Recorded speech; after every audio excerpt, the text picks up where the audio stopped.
This little wood or bit of copse has no importance, and its name, if it had one, would never be heard of.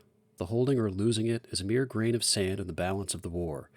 But all the same, I wish I may have one day the power and an opportunity to say what was done at such spots, and what the men were who stood their ground there, for no words or thanks can be enough. Rossignol Wood can be seen today a little over 5 minutes outside of the towns of Hebuterne and Gommecourt in northwestern France. Named such by the French and Nightingale Wood by the English, it dots the landscape otherwise dominated by farmland and fields as an idyllic respite from the certain blazing summer sun. There is no particular significance to this wood, except that it has been immortalized now as the titular patch of ground upon which Ernst Junger's Copse 125 takes place. A tiny, insignificant, strategically meaningless collection of trees, roots, and dirt that rose ever so slightly above what was then a hellish landscape of craters, ruined trenchwork, and death. Artifacts of the war can be found today still buried amid the indentations of the shell holes in the trenches in the wood. Old cans, spent munitions, shrapnel, and mysterious chunks of iron and steel form a metallurgical mine of valueless antiques in the copse, standing in as tangible shadows of an incomprehensible environment that has since passed out of living memory. That reminder sits on the south side of the wood in the form of 2 small cemeteries, under which rest the bodies of those who fell in the area, 2 of the many countless roadside graveyards that riddle the Somme battlefield. The cemetery that bears the wood's name carries the interesting distinction of including the final resting places of some 30 Germans who fell defending the position during the 1918 period which Junger's book details. It is tempting, considering the time at which Copse 125 was written and the period which it covers, to compare it to The Storm of Steel, but the 2 books are radically different in all major respects. Where The Storm of Steel is a chaotic endeavor, both in content and in construction, Copse 125 is a linear expression of musings, philosophy, and tactics, interspersed with anecdotes of people and places, and framed by the entries of the diary. The Storm of Steel captures 4 years of the war and barely rests with enough time for ruminations or reflections. It's short for its content, concise, and in certain respects, jagged and sharp as it works to assemble the events of the cataclysm. Copse 125, on the other hand, is almost entirely comprised of Junger's interior musings. Much of The Storm of Steel passes without Jünger offering commentary on the events he's describing, which greatly services the narrative and better distills the experience of the war into the profound mystery that he understood it to be. This volume, however, offers a very different approach to wartime experience, and without undermining or contradicting his previous work. Jünger gives his own thoughts far more attention and develops ideas ranging from nationalism to technology into proper concepts. The key distinction between the 2 works could be summarized as such. Copse 125 is a book in which Jünger expresses himself, rather than the war that he had survived. If Storm affects the reader the way a narrowly missed shell blows up right in front of him, Copse reads more like the stunned and deafened silence that immediately follows the explosion. The Copse in daily life. Jünger describes the Copse as a strategically unimportant entanglement of forestry and earthworks, and one whose relative exposure attracted the enemy guns even when it was largely left empty of troops. He explains, quote, "This isolated patch of wood rises sharply from a bare plain, and so draws the fire from all sides. For this reason it would be advisable, perhaps, to leave it unoccupied, and upon the threat of an attack to add such weight of shell fire to the enemies that no living thing could exist in it, or else, after blowing up its defenses, to isolate it in a pall of deadly and heavy gas. For such places are man-traps, and their continuous occupation is very costly." End quote. This defensive position taken up by the German forces in 1918 consisted of trenches cut deep into the wooded rise, continuous with the trenches that ran eastward out of Hebuterne and comprising part of the subterranean maze that Jünger frequently referred to as running from the Alps to the sea. Positioned on the northern side of the Somme battlefield, it was not a contested position until 1917, when the English took possession of the region after the titular battle, and when German forces took it back during a March offensive the following year. Jünger was assigned to its defense for that July. By July 1918, little remained of the small forest that sat atop of the mild chalk hill, as it, as well as most of the area surrounding the Somme, had been turned into a wasteland by incessant shelling and poisonous gas. The Copse was no different. Jünger describes it in detail. Quote, "Shell upon shell has torn up the chalk, over which, in any case, there was only a thin layer of black humus, and a white powder has settled over what miserable traces of the undergrowth remain, so that they look as pale and sickly as if they had grown in a cellar. Roots and torn-up beeches and severed branches are thrown together in a coil, often hanging over the battered trenches, so that one has to pass by on all fours. The mighty trunks of the timber trees, if not leveled with the ground, are docked at their tops, stripped of all their bark and sapwood. Only the hard, battered core remains in an army of bare masts, as though devoured by some horrible cancerous disease." End quote. This desolate trap of chalk and splinters made for a warm way to spend July that year, though the men were rotated around frequently enough, 4 to 6 days at the front, 2 in reserve, and 4 at rest in town. His assignment to the area was one tasked primarily with occupying the line. As most readers of Copse 125 will doubtlessly have already read The Storm of Steel, audiences will already be aware of trench warfare's general praxis: long, drawn-out sieges with raids and small partisan activity carried out in between periods of routine shelling.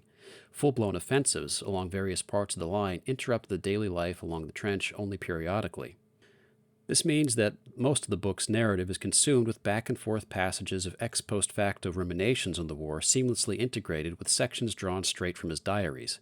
He speaks of finding creative ways to pass the time in the trench, such as saving his liquor bottles and wine bottles so he could blow them up with powder from a flare gun, or exploding a trench rat with a gunpowder trap, in between more serious meditations on war and technology. Visitations to various localities, such as a particularly vivid excursion to Puiseaux, southeast of the Wood, also served to highlight the apocalyptic scale of the war's destruction. He mentions specifically, however, this patch of ground, quote, "The number of shell-shot wagons was another indication that the offensive had been held up here. They were strewn about in fragments, and the carcasses of teams were already beginning to crumble into lime. It is no wonder, either, that this devastated, trackless stretch of country, traversed by trenches and wire entanglements, afforded a mighty bulwark to the defense." Odd bits of paraphernalia make it into Junger's narrative. One chapter, dedicated to the 22nd of July, consists of Jünger reviewing My Brown Book, something of an environmentalist volume by Hermann Lohns. Lohns was a naturalist and a conservative writer who enlisted at the outbreak of the war and was killed during an assault near Reims just 3 weeks later. Jünger mentions reading it during the various periods of relative serenity that trench warfare naturally entails, remarking that, quote, "It is only by reading a book like this one that one feels a link with the soil." On the 25th, Junger's men are given orders to remain in place, although excursions to return to the front line trenches as relief are high. He uses this time to catch up on his letters, and includes one of them here. It'll be quoted in more depth later in this piece, as it no doubt warranted inclusion in the volume due to Junger's ruminations on nationalism and the future of Germany. Again, it's hard not to make comparisons to The Storm of Steel, where the earlier book is a depiction of war as a metaphysical experience. Copse 125, by including pieces like these, is far more slice of life. It presents experiences so mundane as to bring the daily realities of trench warfare into better focus. There is an aesthetical component to this distinction that makes Copse 125 both a more enjoyable read, as it subjects its audience to less visceral heights of dangers and chaos, and somewhat of a grind, as much of it is more like an informal essay than a wartime memoir. This somewhat mimics the war itself. Those readers expecting a sequel to The Storm of Steel, an expansion on the horrible incomprehensibility of the war's carnage, would find Copse 125 to be puzzlingly boring. Mostly absent are the narrations of raids, assaults, and brutal defenses, where the sound of artillery bombardments and machine gun fire almost never leaves the reader's ears during storm. Copse presents trench warfare in all of its banality. When you weren't a hair's breadth away from a sudden explosive death, you were finding ways of passing the time until relief arrived. Technology and war tactics. As mentioned, roughly a quarter to a third of the book focuses on various different means by which Jünger muses upon nationalism, technology, warfare, and tactics. These 4 topics frequently find themselves inextricable from one another, as Jünger connects technology with tactics, tactics with the changing state of warfare, and warfare with its ends in serving the nation. For Jünger, the industrialized nature of trench warfare has spurred the development of a new human being, building no doubt upon the ideological legacies of those such as Friedrich Nietzsche and Oswald Spengler. He writes, quote, "And so I see in old Europe a new and commanding breed rising up, fearless and fabulous, unsparing of blood and sparing of pity, inured to suffering the worst and to inflicting it, and ready to stake all to attain their ends. A race that builds machines and trusts to machines, to whom machines are not soulless iron, but engines of might, which it controls with cold reason and hot blood. This puts a new face on the world." End quote. It's hard not to see a certain anticipation of transhumanist cyberization in his predictions, though his augmentations reek of oil, gunpowder, and rifled steel. It's easy to see where he's coming from, considering that his experiences had been shaped by the unprecedented use of massive weaponry to terraform the fields of northern France into an uninhabitable, burned-out, poisoned desert. The contemporary imagination struggles to grasp with how such a transformation of the earth and landscape was possible without the use of modern-day nuclear weaponry and ordnance. For Jünger, it was just a daily reality. Jünger brings this into perspective when he discusses the tactics of what a future with machine guns looks like. Zone tactics, such as, quote, that of a net into which the enemy may certainly penetrate here and there, but where he will at once be overwhelmed from all sides by a web of fire. He similarly describes the need for mobility and the emphasis on smaller groups of men with more sophisticated technology holding points rather than holding lines. What he describes is effectively what was witnessed during the Second World War and the direction that third-generational warfare took, mobile units backed up by tanks and air support. The tactics of European warfare had exhausted themselves by the time of Verdun, much less the Somme. This was plain for everyone involved in the fighting to see, and yet it still took another 3 years of siege, tunneling, artillery, charges, and tanks to drive the First World War to its conclusion. Jünger acknowledges the gradual change in trench warfare tactics, but expresses some frustration over how the situation itself hadn't changed except in levels of comfort. While the complex subterranean fortress structures of earth and concrete were built in the early days of the established front, ones which even warranted a modicum of leisure to them, by 1918, realities of infantry effectiveness and grenade tactics necessitated shallower, more exposed trenches that enabled better traversal and communication. But because the nature of the war itself didn't change, because it remained stuck in the methods of prolonged and costly sieges, there existed a sort of character necessary to a soldier if he was to survive. This is where we approach Jünger's comments on human beings, which dominate several different sections of the book. Nationalism. Jünger believed a transformational nature of man that again was built off of the legacies of the Germans and specifically the idealists. A transcendent morality was necessary to make sense of the war and by extension of life. Lacking a religion, Jünger saw the nation, the people themselves, and their heritage to be a possible replacement. Quote, we need the resolute virile strength that goes without saying and is expressed quietly and without gestures. Not too many decorations, not too much uniform, but more of that unemphatic attitude that goes without saying. Above all, a realization that our country is like the air that we all breathe. No one must put himself forward as one supremely called. There are things of which a man speaks little. They lie too deep to jump to his tongue. Such are the concerns of love and belief, and those of our country must again be one. Its roots must go once more so deep that they reach the bottommost strength. This carries with it an implicit assumption that each soldier, no matter which nation he's fighting for, is obliged to carry that nation with himself into battle. Everyone called to fight should hold nationalistic pride. It's such an obvious assumption that it need not even be said. These aren't the words of a German who believes that nationalism is something that should be unique to the German people, but rather the words of a soldier who recognizes what war is and is supposed to be. Jünger believed in a certain sense of German uniqueness, to be sure, but holding to a simple sense of nationalism was not part of that. It is unfortunate, but expected, that Jünger's generally secular upbringing left him with nowhere to root the transcendent values he relied on to make sense of the war and human behavior. This led to a certain racial idolatry present in his identification of the nation and the race with the, quote, bottommost strength. It is not God that keeps men on the level, not God in which is found the perfect exaltation of virtue, not God with whom we seek to resonate. Instead, as was popular at the time, it is the race that exalts these virtues, and it is common blood in which they are all found.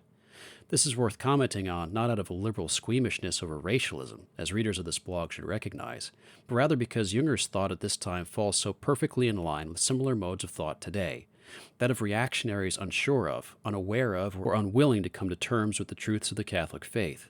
So it seems when one's gaze does not rest on the cross, it will confuse the blood flowing off of it with his own, and seek to find the organizing principles of morality and virtue in ancestry.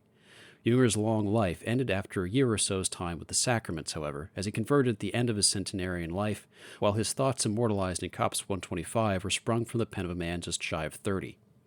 He elaborates on this, however, making it clear that whatever racial idolatry he held to was vague and not done for a purpose in and of itself. Jünger recognizes that hierarchy not only exists in the world, but that it is necessary. He recognizes the distinctions between nations, that these distinctions tend to be expressed in ways unspoken of and not always consciously acknowledged, and that the plurality but distinctness of these nations is probably a good thing. And he recognizes that all these things are realities and not simply invented constructs of civilized minds. Commenting on the liberalism of the turn of the century, he writes, quote, toleration on all sides, of which we were so proud, must be seen for what it is, a negative quality. He who has no real belief in anything can certainly be tolerant and to spare, but only intolerance has any force behind it, the conviction that excludes all else, the glow of fanaticism. That is what we lack, the mind made up and set that makes us look back today to the Middle Ages with other eyes than those of the Enlightenment, and that of itself inspires us with the same unconfessed longing for the Catholic Church after our atheistic upbringing and evangelical surroundings. The day of the Enlightenment is over. The war completed its downfall and throws us back of necessity upon feeling." End quote. All of this sounds pretty familiar to contemporary audiences, and the implicit exhortation, "Don't buy into the lies that liberalism tries to sell you," is a welcome remark. Notice also the recognition that at one point everyone recognized the authority of the Catholic Church as the sole safeguard of the Logos, after centuries of ideological breakdown and decades of German social engineering degraded this understanding to the point that even Jünger expresses the sentiment that the Church is beyond reach. This brings us to how he conceives of history as well. Jünger's view follows the general trend found in Hegelian and German intellectuals, a vaguely depersonalized force that flows half inevitably from one point into the next.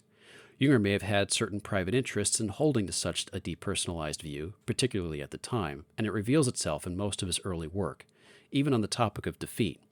Quote, "Certainly it is easier simply to hide behind the excuse that the enemy was too strong, but that means giving to mere numbers an importance that should always be denied them, more especially by the weaker side.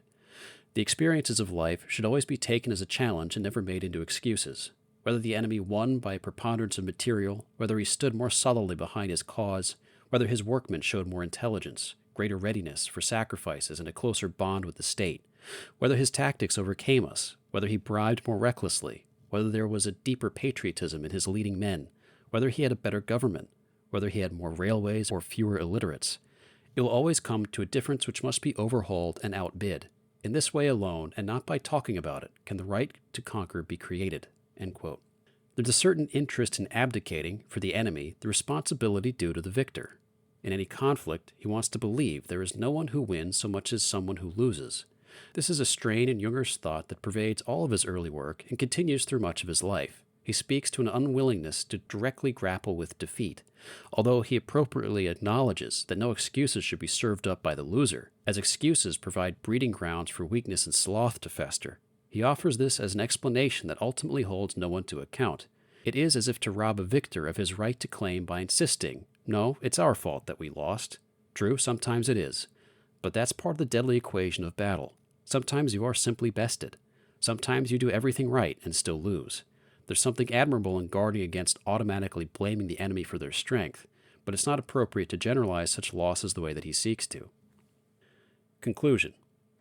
The book ends with its longest chapter, a brutal 4-day battle whose depiction more than accounts for the comparative lack of action in the rest of the volume. The Germans eventually lose the Copse, pushed back by a particularly brutal English offensive that was precipitated by some of the heaviest shelling then experienced by the Wood. Jünger and his men are sent from Puiseaux to relieve the battered group still holding out, but they lose the Copse the following night. Puiseaux Alley, which serves as the main thoroughfare between the front and the reserve stations, is so heavily shelled that merely traversing its mile of sunken road is alone a commendable feat of survival. The front manages to hold, however, as they re-establish it behind the Copse and by the third day have secured their position enough to begin shelling the previously held position with their own artillery.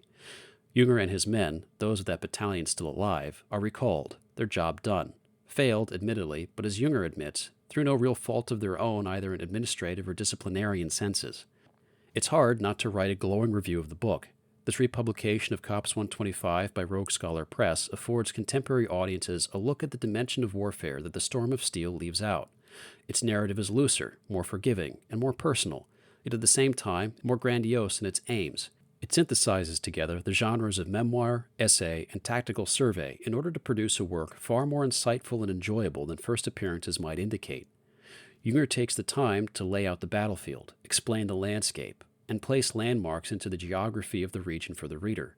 With the aid of a simple map, even a contemporary map that just depicts the French countryside as we see it today, it's not difficult to identify where and how the action is unfolding as he describes it. This brings the experiences detailed in Copse 125 into crystal clarity. It's not just the story of some officer stationed in an inexplicable patch of wood for a month.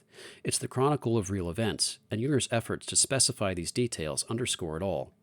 Rogue Scholar Press should be commended for returning this volume to print, as it is in my opinion a book that any reactionary dealing with the present culture war should get around to reading. It reminds us of how to galvanize against modernity. Even if, being moderns ourselves, we can never really escape its influence. Although we will not find ourselves in the trenches, we must certainly learn to fight the informational war being waged at present. A strong sense of identity, fortified against the propaganda and rooted in the foundations of nation and God, is necessary. Copse 125 ultimately is about all of these things. The book is littered with typos, unfortunately, but that comes with the territory. Basil Creighton's translation reads every bit as smoothly as his reputation would merit, and it serves as a great augmentation to his 1929 translation of The Storm of Steel. For Jünger, the war was a life lived wedged uncomfortably between certain death.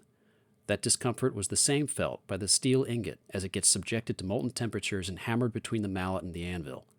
The war was this life lived out to the extreme. Quote, "Every day is a proof that the will knows no impossibilities. It must be reckoned, too, that the weight rests on each individual man. There can be no thought of being led or overlooked. I have only time now and then when we are passing an utterly flattened stretch of trench to run around and take a look at the broken chain of shadows now lost to sight in the darkness, now flying apart in the light, bursting with shells." You have been listening to an audio recording of the review for Copse 125 by Ernst Junger. This has been Mary at The Pillarist. You can find the rest of my work at thepillarist.com. More to come.